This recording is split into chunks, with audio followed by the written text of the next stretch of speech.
എവിടെയാ പോകുന്നത്? നമ്മൾ അൽഫാം കഴിക്കാൻ പോവാം.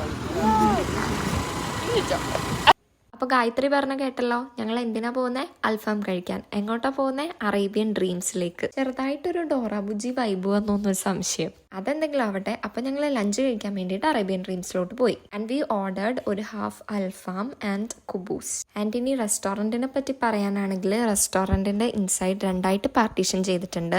ഒരു സൈഡ് എ സി വേണ്ടവർക്കും മറ്റേ സൈഡ് എ സി വേണ്ടാത്തവർക്കും. എന്നെയും നിഷേനയും കണ്ടോ ഗ്രീൻ ആൻഡ് ഗ്രീൻ ഔട്ട്ഫിറ്റ് ഒക്കെ ഇട്ട്? ഇത്രയും സിമിലർ ആയിട്ടുള്ള ഗ്രീൻ കാണുമ്പോൾ ആരായാലും വിചാരിക്കും ഞങ്ങൾ പറഞ്ഞിട്ടതാണെന്ന്. പക്ഷെ ഒരിക്കലുമല്ല. ഓഫീസിൽ എത്തിക്കഴിഞ്ഞ് ഞങ്ങൾ തന്നെ പരസ്പരം അങ്ങോട്ടും ഇങ്ങോട്ടും നോക്കി ഞെട്ടി. And coming back to our topic, അങ്ങനെ അൽഫാം എത്തി. അങ്ങനെ അൽഫാമും കുബൂസും മയണൈസും സാലഡൊക്കെ കൂട്ടി നന്നായിട്ട് ഫുഡ് കഴിച്ചു. ഫുഡിന്റെ ടേസ്റ്റിനെ പറ്റി പറയാനാണെങ്കിൽ ഒരു രക്ഷയും ഇല്ല. ഞാൻ ഇതിനു മുന്നേ ഇവിടെ നിന്ന് മന്തി കഴിച്ചിട്ടുണ്ട്. പക്ഷേ ഈ റെസ്റ്റോറൻറ്റിൽ നിന്ന് മിക്കതും ട്രൈ ചെയ്തിട്ടുണ്ട്.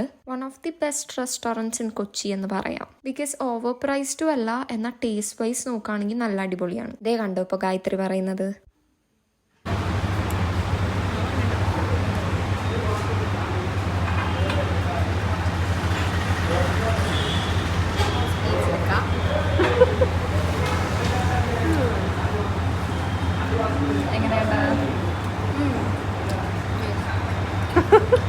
Look at the price guys. Overpriced ആയിട്ട് തോന്നുന്നുണ്ടോ? ഫുഡിന്റെ ക്വാണ്ടിറ്റിയും ടേസ്റ്റ് വൈസും വെച്ച് നോക്കിയിട്ട് ഞങ്ങൾക്ക് ഓവർ പ്രൈസ്ഡ് ആയിട്ട് തോന്നിയില്ല കേട്ടോ. അൽഫാം മാത്രമല്ല, ഒരു ലൈമും കൂടി കുടിച്ചിട്ടാട്ടോ ഞങ്ങൾ ഫുഡിങ്ങിന് ഫുൾ സ്റ്റോപ്പ് ഇട്ടത്. ഇനിയിപ്പോൾ ഈ വീഡിയോ കാണുന്ന നിങ്ങൾ ആരെങ്കിലും അറേബ്യൻ ഡ്രീംസ് എന്ന് ഓൾറെഡി കഴിച്ചിട്ടുണ്ടെങ്കിൽ നിങ്ങളുടെ ഫീഡ്ബാക്ക് എന്താണെന്ന് ജസ്റ്റ് ഒന്ന് കമന്റ് ചെയ്തേക്ക്. ആൻഡ് ഈ ഒരു റെസ്റ്റോറൻറ്റിന്റെ ലൊക്കേഷൻ വരുന്നത് കടവന്ത്ര സഹോദരൻ അയ്യപ്പൻ റോഡ്, എക്സാക്ട് പറഞ്ഞതിന് ഓപ്പോസിറ്റ് മെട്രോ പില്ലർ നമ്പർ 798. അപ്പോൾ വീഡിയോ ഇഷ്ടപ്പെട്ടിട്ടുണ്ടെങ്കിൽ സബ്സ്ക്രൈബും ലൈക്കും ഷെയറും ഒന്നും മറക്കണ്ട.